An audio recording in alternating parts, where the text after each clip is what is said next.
தேவையில்லாம என்கிட்ட பொய் சொல்லாத. உன் திமிராலதான் மேனேஜர் போஸ்ட்ல இருந்து உன்னை இப்ப இந்த போஸ்ட்ல போட்டிருக்காரு விக்ரமன் சார்.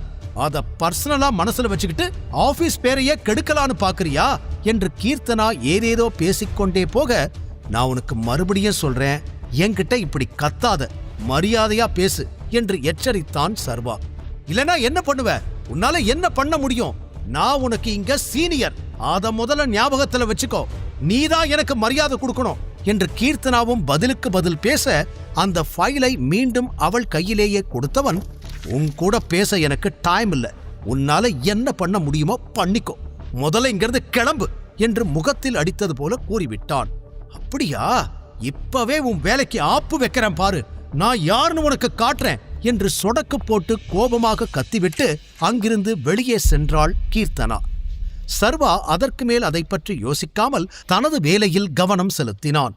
அடுத்தடுத்து அவனுக்கு போன் கால்கள் வந்து கொண்டிருக்க, ஒவ்வொருவரிடமும் பொறுமையாக பேசி அவர்களது பிரச்சனைகளை சரி செய்தான். சர்வாவிற்கு இந்த வேலை அவ்வளவாக பிடிக்கவில்லை.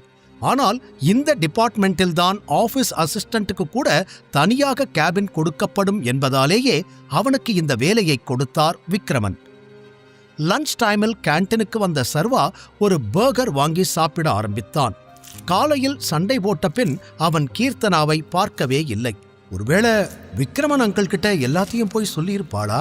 சொன்னாலும் விக்ரமன் அங்கிளே அவளை பார்த்துப்பாரு என்று அத்தோடு அவளை மறந்தே போயிருந்தான். சாப்பிட்ட பின் மீண்டும் தனது கேபினை நோக்கி வர, அருகிலிருந்த மேனேஜர் கேபினிலிருந்து காமினி வெளியே வருவதை பார்த்து கண்களை சுருக்கினான் சர்வா. காமினியும் சர்வாவை பார்த்தாள். ஆனால் அவனை பார்க்காதது போல செல்ல முடிவெடுத்தவள் வேண்டுமென்றே தனது கூந்தலை சர்வா வரும் பக்கம் போட்டு அவனை கவனிக்காமல் கடந்து செல்ல முயன்றாள். சர்வாவிற்கும் அது நன்றாகவே புரிந்தது. அவனும் அவளை பார்க்காதது போல கடந்து வந்து விட்டான். ஆனால் இவ எதுக்கு இங்க வந்திருக்கா என்ற கேள்வி மட்டும் மனதிற்குள் இருந்தது. அதனுடனே தனது கேபினிற்குள் நுழைய, அங்கு கீர்த்தனா மற்றும் விக்ரமன் இருவரும் இருந்தனர். உள்ளே வந்ததுமே கீர்த்தனாதான் திட்டு வாங்கிக் கொண்டிருக்கிறாள் என்பதும் அவனுக்கு புரிந்தது. சர்வாவை பார்த்ததும், வா சர்வா, உள்ள வந்து உட்காரு என்று அழைத்தார் விக்ரமன். என்னாச்சு? எல்லாம் ஓகே தானே? ஏதாவது பிரச்சனையா என்றும் எதுவுமே தெரியாதது போல கேட்க, சர்வா விக்ரமன் அருகில் சென்று அமர்ந்தான். உங்க 2 பேருக்கும் நடுவுல என்ன பிரச்சனை நடந்துச்சுன்னு கீர்த்தனா சொன்னா. அது மட்டும் இல்லாம உங்ககிட்ட யாரோட வேலை போக போகுது பார்க்கலான்னு சேலஞ்ச் வேற பண்ணிருந்தா இல்ல? அந்த சேலஞ்சுக்கான முடிவை நான் இப்ப சொல்றேன் என்று விக்ரமன் கூற, கீர்த்தனா தன் கண்களை அகல விரித்து விக்ரமனை பார்த்தாள். சர்வா சாதாரணமாக கேட்பது போல, அப்படியா என்று கேட்டான். அதற்கு ஆம் என்பது போல தலையாட்டிய விக்ரமன், கீர்த்தனா, போக போறது சர்வாவோட வேலை இல்ல, உன்னோட வேலை. Yes, you are fired. இனிமே இந்த கம்பெனியில உனக்கு வேலை கிடையாது, நீ கிளம்பலாம் என்று கூறினார். அதை சற்றும் எதிர்பாராத கீர்த்தனா அதிர்ச்சி அடைந்தாள். ப்ளீஸ் சார், சாரி, தெரியாம பண்ணிட்டேன் சார், ப்ளீஸ் சார், சாரி, என்ன தயவு செஞ்சு வேலையை விட்டு அனுப்பாதீங்க ப்ளீஸ் என்று விக்ரமனிடம் கெஞ்ச ஆரம்பித்தாள் கீர்த்தனா. அதை பார்த்து சத்தமாகவே சிரித்த சர்வா, நான் தான் உங்ககிட்ட சொன்னேன் இல்ல, தேவையில்லாம என்கிட்ட பிரச்சனை பண்ணாத, அது உனக்கு நல்லது இல்லைன்னு. நீ தான் கேட்கல. பார்த்த பாவமா இருக்கு விக்ரமன் சார், அவளை மன்னிச்சு விட்டுருங்க என்று பெருந்தன்மையாக சொல்ல, இங்க பார் கீர்த்தனா, எனக்கு எப்படி நீ ரெஸ்பெக்ட் கொடுக்கறியோ அதே ரெஸ்பெக்ட நீ சர்வாவுக்கும் கொடுக்கணும். சர்வாவுக்கு மட்டும் இல்ல, இந்த ஆபீஸ்ல இருக்கிற எல்லா எம்ப்ளாயி கிட்டையும் அதே ரெஸ்பெக்டோட நடந்துக்கணும் என்று விக்ரமன் கூற, வேகமாக தலையாட்டிய கீர்த்தனாவிற்கு ஒன்றுமே புரியவில்லை. இன்னொரு முறை உன் மேல இதே மாதிரி கம்ப்ளைண்ட் வந்துச்சு, அப்பவே வெளியே அனுப்பிடுவேன் அவளை இறுதியாக விக்ரமன் எச்சரிக்க, இனிமே இந்த மாதிரி பண்ண மாட்டேன் சார், என்ன நம்புங்க என்று ப்ராமிஸ் செய்தாள் கீர்த்தனா.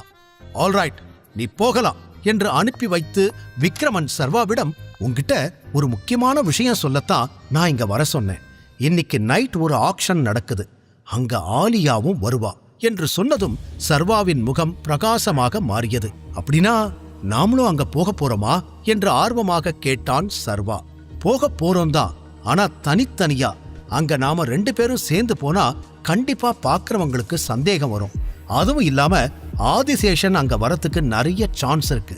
நீ அவனையும் மீட் பண்ண வாய்ப்பு கிடைக்கலாம். ஆனா ஆதிசேஷனை விட ஆலியா கிட்டதான் நீ ரொம்ப ஜாக்கிரதையா இருக்கணும்.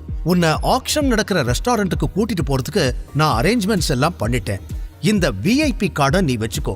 ஒருவேளை அங்க ஏதாவது பிரச்சனை வந்தா இத காட்டு என்று கூறி அந்த கார்டை அவனிடம் கொடுக்க அதில் கீழே சிறிதாக ஹிடன் டைகர் இமேஜ் இருந்தது.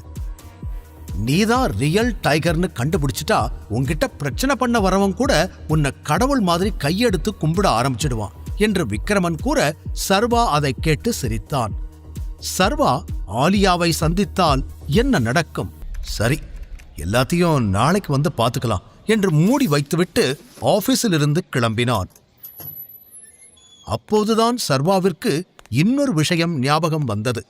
இன்று காலை அவன் சர்வன்ட்ஸ் ரூமிற்குள் இருக்கும்போது, அடுத்த வாரம் வேதிகா மேடத்தோட பர்த்டே வருது, அதுக்கு வீட்ல இருக்கிற எல்லாரும் பெரிய பார்ட்டிய பிளான் பண்ணியிருக்காங்க என்று அங்கிருந்த வேலையாட்கள் பேசிக் கொண்டிருந்ததை அவன் கேட்டான். அதனால் வேதிகாவை இம்ப்ரெஸ் செய்ய நினைத்தான் சர்வா. வேதிகாவுக்கு எப்பவுமே என் ஞாபகம் இருக்கிற மாதிரி ஏதாவது கிஃப்ட் வாங்கி கொடுக்கணும் என்று வெகுவாய் சிந்தித்துக் கொண்டே இருந்தவனுக்கு பல யோசனைகள் வந்து சென்றது. நெக்லஸ் வாங்கலாமா? ஒரு வைரத்தோடு வாங்கலாமா? இல்ல, அதெல்லாம் அப்பப்பதான் யூஸ் பண்ண முடியும். பேசாம ஒரு டைமண்ட் ரிங் வாங்கிட்டா அதுல என் பேர் போட்டு கொடுத்தா எப்படி இருக்கும் என்று இறுதியாக வேதிகாவிற்கு டைமண்ட் ரிங் வாங்குவது என்று முடிவே செய்துவிட்டான். பிறகு ஆபீஸிலிருந்து கிளம்பியவன் விக்ரமன் அவனை காத்திருக்கச் சொன்ன அந்த ஹோட்டலுக்கு சென்றான். உள்ளே சென்றதுமே சர்வாவிற்கு பலத்த மரியாதை கொடுக்கப்பட்டது. அந்த லக்ஸூரியஸான ரெஸ்டாரண்டில் அமர்ந்து தனக்கு பிடித்த அனைத்தையும் சாப்பிட ஆரம்பித்தான். அவன் ஆக்ஷனுக்கு கிளம்ப தயாராகிக் கொண்டிருக்க அப்போது விக்ரமனிடமிருந்து போன் வந்தது. அங்க எல்லாம் ஓகே தானே? உன்னை நல்லா கவனிச்சுக்கிறாங்களா என்று அவர் கேட்டதும், எல்லாமே பெர்ஃபெக்ட் அங்கிள், சூப்பரா இருக்கு என்று சர்வா சொல்லி முடித்த நேரம் அவனது அறை கதவு தட்டப்பட்டது. திறந்து பார்க்க வெளியில் கைகளை கட்டிக்கொண்டு 2 பேர் நின்றனர்.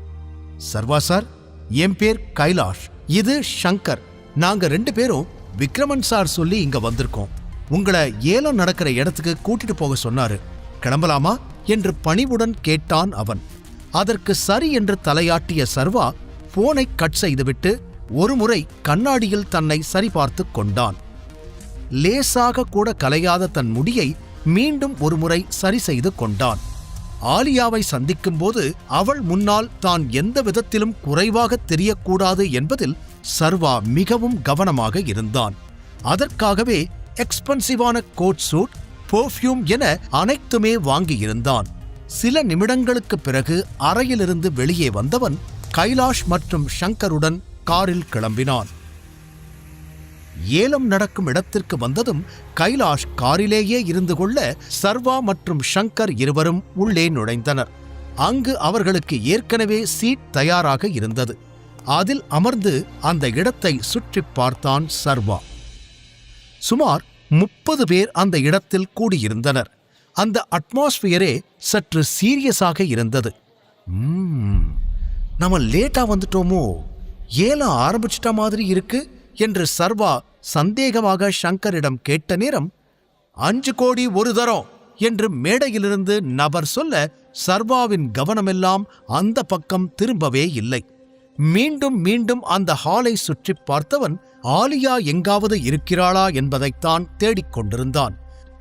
பிறகு ஷங்கரிடம், ஆலியா எங்க இருப்பாங்கன்னு தெரியுமா என்று கேட்க அவனும் சுற்றி தேடிவிட்டு, இருக்காங்க சார், நாம உட்கார்ந்திருக்கிற அதே காலம் ஃப்ரண்ட்ல 3rd ரோல உட்கார்ந்திருக்காங்க என்று ஆலியா அமர்ந்திருக்கும் இடத்தை சரியாக கை நீட்டி காண்பிக்க சர்வாவால் ராயல் ப்ளூ கலர் டிரெஸ்ஸில் பளீர் என தெரிந்த அவளின் முதுகை மட்டுமே பார்க்க முடிந்தது. அவளது ரிச்சான காஸ்டியூமை பார்த்த சர்வா, பார்த்தாலே பயங்கர ரிச்சா தெரியுது என்று மனதில் நினைத்துக் கொண்டான். அவள் முகத்தை பார்க்க முடியவில்லை என்றாலும் கால் மேல் கால் போட்டு அவள் அமர்ந்திருக்கும் தோரணையே அவளின் ஆட்டிடியூட் என்ன என்பதை காட்டியது. ஆளு பந்தாவாதான் இருக்கா, ஆனா ஃபேஸ் எப்படி இருக்கும்னு தெரியலையே என்று சம்பந்தமே இல்லாமல் சிந்தித்துக் கொண்டான் சர்வா. அப்போது, அடுத்ததா நாம ஏலமிட போறது இந்த பழைய காலத்து கார்பெட். இதோட விலை 3 கோடியிலிருந்து ஸ்டார்ட் ஆகுது. யாராவது ஏலம் கேட்கிறீங்களா என்று ஏலம் விடுபவர் மேலே இருந்து பேச இப்போது அனைவரது கவனமும் அந்த பக்கம் திரும்பியது. நான் எடுத்துக்கிறேன் என்று சர்வாவிற்கு பின்னாலிருந்து ஒரு குரல் கேட்டது. இந்த கார்பெட்டுக்கான ஏலம் 3 கோடி, 1 தரம் 2 தரம் என்று அவர் அந்த கூட்டத்தையே பார்க்க யாரும் அடுத்ததாக கேட்கவில்லை. இறுதியாக முதலில் கேட்ட அந்த நபருக்கே அதை கொடுத்து விட்டார். பின் அடுத்ததாக இன்னொரு பொருளை எடுத்து வந்து முன்னால் வைத்தவர், நம்மளோட அடுத்த பொருள் இந்த அழகான நெக்லஸ். இது முழுக்க முழுக்க டைமண்டால செஞ்ச நெக்லஸ், அதுவும் பிரஷியஸான டைமண்ட்ஸ். யாருக்கு இந்த நெக்லஸ் வேணும்? இதோட ஆரம்ப தொகை 10 crores, 10 கோடி. யாருக்கு வேணும் என்று அவர் கேட்டு முடிக்க 10 crores என்று கைகளை தூக்கினாள் ஆலியா. அதை கேட்டதும் ஏலம் விடும் அந்த நபர் முகத்தில் லேசான புன்னகை. அதனுடனே, மிஸ் ஆலியா இத 10 கோடி ரூபாய்க்கு கேட்டிருக்காங்க. வேற யாருக்காவது இது வேணுமா? யாராவது ஏலம் கேட்க விரும்புறீங்களா என்று பொதுவாக கேட்க யாருமே பதில் சொல்லவில்லை. ஆலியா மீது அங்கிருந்த அனைவருக்கும் பயம் இருந்தது. அவள் ஒரு பொருள் மீது ஆசை கொண்டால் நிச்சயம் யாருக்காகவும் அதை விட்டுக் கொடுத்ததில்லை. ஒருமுறை ஆதிசேஷன் கூட இதுபோல அவளிடமிருந்து ஒரு பொருளை தட்டிப்பறிக்க முயன்று இப்போது வரை அவளுக்கு எதிரியாக இருக்கிறான். யாரும் இதற்கு மேல் கேட்க மாட்டார்கள் என்று அந்த மொத்த கூட்டமே நினைத்துக் கொண்டிருந்த நேரம் 11 கோடி என்று கைகளை தூக்கினான் சர்வா. அந்த குரலை கேட்டதும் ஆலியா உடனே அவனை திரும்பி பார்த்தாள்.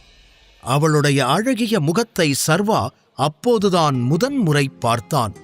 நிஜமாகவே ஆலியா அழகிதான். சர்வா அவளை பார்த்து லேசாக புன்னகைக்க அவளோ கண்களை சுருக்கி சர்வாவை முறைத்தாள். அதிலேயே தன்னுடைய செயல் அவளை கோபப்படுத்தி இருக்கிறது என்பது சர்வாவிற்கு நன்றாக புரிந்தது. அவனுக்கும் அதுதான் தேவைப்பட்டது. இந்த ஏலத்திற்கு அவன் வந்ததே எப்படியாவது ஆலியாவை சந்திக்க வேண்டும், அவள் முன்னால் தான் பெரிய ஆள் என்று காட்ட வேண்டும் என்பதற்காகவே. முழு கதையையும் கேட்டு மகிழ பாக்கெட் FM ஆப்பை டவுன்லோட் செய்யுங்கள். லிங்க் டிஸ்கிரிப்ஷனில் கொடுக்கப்பட்டுள்ளது.